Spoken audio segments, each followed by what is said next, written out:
There will be pieces of him left in your chest, and there will be days when your heart knows no rest. You will take breaths that seem to be lacking air, but don't you go back there, don't you dare. At times it will feel as though this life isn't fair, to give you a lover with such charismatic flair, just to make it hurt beyond what you can heal, just to make it ache with all you can feel. At night you lie awake and remember his touch, how his words ground your soul down to dust. Each morning you pray and wish and hope you could just forget, move on, heal, cope. But I'm afraid healing is a non-linear act.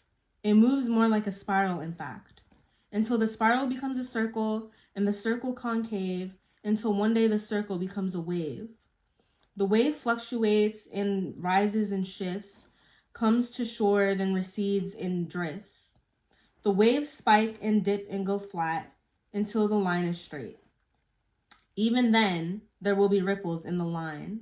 But I promise you, darling, just give it time. Because healing is a non-linear art. It's coloring outside the lines at the start. But art is still art, even if it's abstract, and healing is healing, as a matter of fact. There will be traces of him in the grooves of your brain, and there will be days where it nearly drives you insane. You will have thoughts that make you tremble inside, but don't you give in to the churning of the tide. An ocean's got to kiss the shore, a heart's got to know who it's beating for.